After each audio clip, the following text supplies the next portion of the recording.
Justo a tiempo. Del libro del Eclesiástico, capítulo 2. Hijo mío, cuando te acerques al temor de Dios, prepárate para las pruebas. Mantén el corazón firme.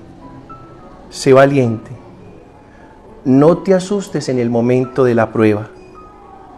Pégate a Él. No lo abandones. Y al final serás enaltecido. Por supuesto, en la prueba no podemos bajar la guardia,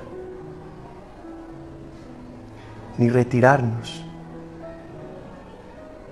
Hay que permanecer tan firmes como nunca, como nunca. Y no es porque nos acerquemos al Señor que venga la prueba. La prueba siempre estará en nuestra vida. Lo que pasa es que cuando estamos cerca de Dios, es posible que nuestro corazón se mantenga firme. Es posible que seamos valientes y no nos asustemos. Acepta cuanto te suceda. El poder de la aceptación. Aguanta enfermedad y pobreza, porque el oro se acrisola en el fuego y el hombre que Dios ama en el horno de la pobreza. Confía en Dios, que Él te ayudará. Espera en Él y Él te allanará el camino. Los que teméis al Señor, esperad en su misericordia y no os apartéis para no caer. Los que teméis al Señor, confiad en Él, que no retendrá vuestro salario hasta mañana. Los que teméis al Señor, esperad bienes, gozo perpetuo y salvación. Los que teméis al Señor, amadlo, y Él iluminará vuestros corazones. Fijaos en las generaciones pretéritas. ¿Quién confió en el Señor y quedó defraudado? ¿Quién esperó en Él y quedó abandonado? ¿Quién gritó a Él y no fue escuchado? Porque el Señor es clemente y misericordioso, perdona el pecado y salva del peligro. Este texto tiene una carga de confianza tremenda. Y volvemos sobre lo mismo.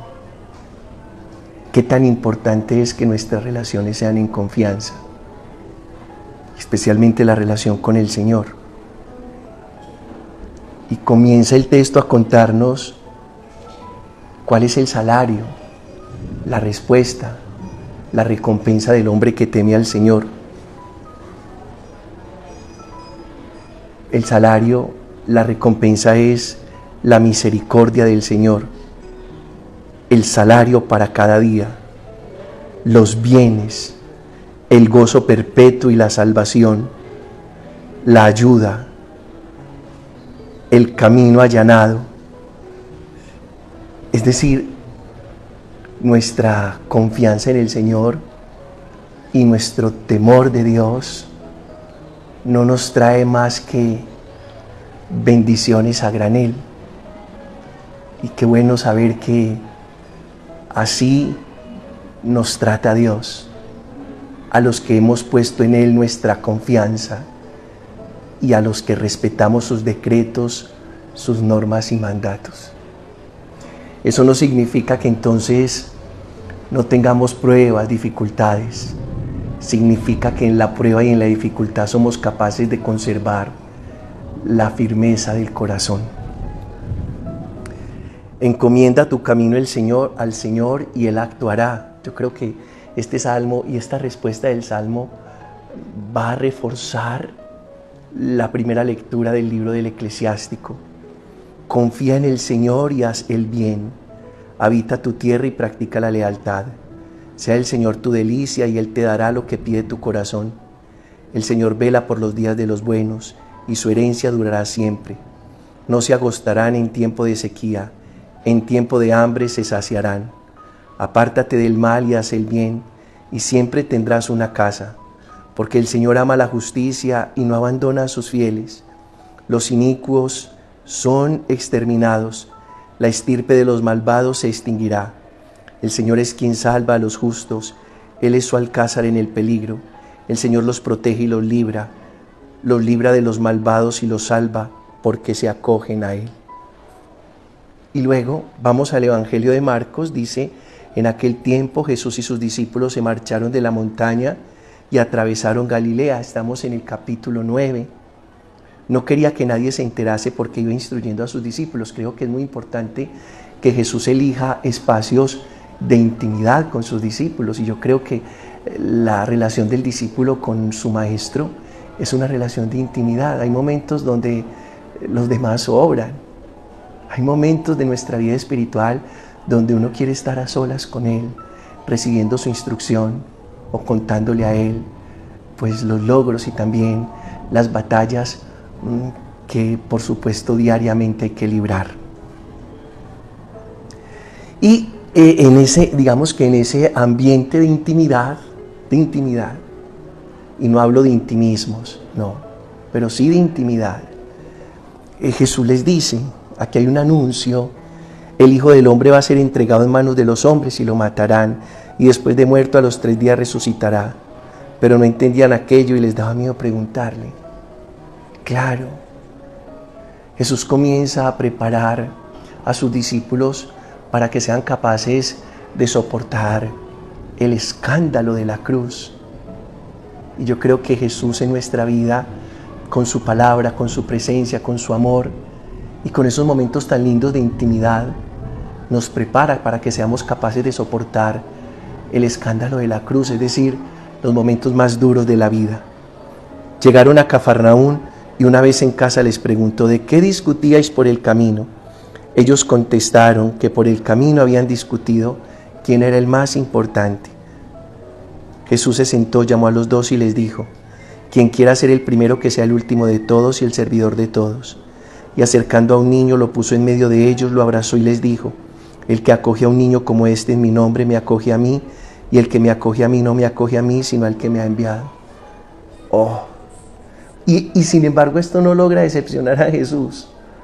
¿Y por qué lo digo de esta manera? Porque que yo pues vaya contando una cosa tan seria y de tan alto calado, y que los discípulos estén distraídos pensando en otra cosa, por ejemplo, la nimiedad de quién es el más importante. Yo creo que muchas veces nos pasa eso en la vida, que la vida nos está hablando de cosas muy serias y nosotros estamos entretenidos en tonterías y estupideces. Y por eso a veces no somos capaces de captar con seriedad las cosas importantes de la vida, por estar entretenidos en esto no de cooperar, sino en esto de competir. Y no nos hicieron para competir, sino para cooperar. Y yo creo que cuando nos dedicamos a competir nos distraemos de lo esencial. Y por eso Jesús estaba hablando de una cosa tan seria, el anuncio de su muerte, y los discípulos, digamos que perdidos, porque uno se pierde en ese tipo de discusiones, cuando las discusiones son de poder, cuando las conversaciones son de cosas materiales, qué tengo, qué no tengo, cuánto tengo. Yo creo que ahí nos perdemos y dejamos de valorar lo esencial, lo importante. Y Jesús pues reconviene el grupo y les tiene mucha paciencia, y yo creo que a veces se necesita demasiada paciencia cuando se está trabajando con el ser humano, y les dice: muchachos, no, así no, esto no es quién es el más importante. Y por eso toma un niño, usa el signo de un niño y hace buen uso pedagógico de un niño y lo pone en medio y les dice: el que acoge a un niño como este en mi nombre me acoge a mí, y el que me acoge a mí no me acoge a mí, sino al que me ha enviado. Quien quiera ser el primero, que se haga el último y el servidor de todos. Y tiene sentido que haya tomado a un niño, porque pues en el tiempo de Jesús un niño no es nada, no es nadie, y entonces Jesús le da el debido valor, la debida importancia, porque es lo pequeño lo importante, es lo último lo que llega a ser primero. Yo te bendigo en el Padre, en el Hijo y en el Espíritu Santo. Te deseo un día muy feliz.